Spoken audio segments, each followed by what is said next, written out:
अध्यक्ष, तुमचे मित्र, परत आणखी दुसरे एक मित्र बोलले. आता तुम्ही या मंडळाचे उपाध्यक्ष आहात, पण बरंच काही त्यांनी सांगितलंय. पण आता तुमची संघटना कशी तुम्ही जोपासली आतापर्यंत, त्या संघटनेमध्ये कशी कार्यरत वाढीव व्हावी यासाठी तुम्ही कसा प्रयत्न केला, याबद्दल तुम्ही बोलू शकता.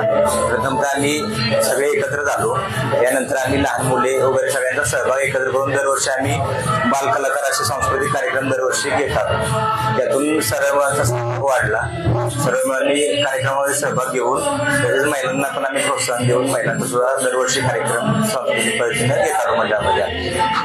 त्यातून सगळी मुलं एकत्र झाली आणि महिलांचा पण सहभाग मोठ्या प्रमाणात वाढला. पण आता तुमची मुलं जी एकत्र आहेत ती सातत्याने एकत्र राहावी हा प्रश्न महत्वाचा आहे. आतापर्यंत जशी तुम्ही ज्या संस्कृतीनं त्या मुलांना एकत्र ठेवण्याचा प्रयत्न केलाय ती एकत्र राहावी यासाठी तुमच्यामध्ये काय आहे का? नवीन आता सगळी मुलं जॉबला आहेत आमची. या 9 दिवसामध्ये कुठं जरी असली मुलं आमची जॉबला तरी ती सुट्टी काढून दरवर्षी 9 दिवस येतच असतात इथे. आणि प्रत्येकाला अनुभव गेलेला आहे इथून. सगळी मुलं एकत्र येऊन 9 दिवस हा कार्यक्रम चांगला साजरा करतात. अच्छा, मुलांचा सहभाग हा चांगला आहे आमच्या.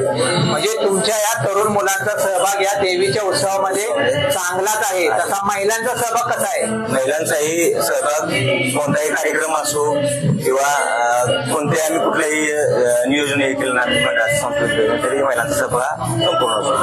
म्हणजे तरुण मुलांचा सहभाग आहे, महिलांचा सहभाग आहे, वरिष्ठांचा पण सहभाग आहे.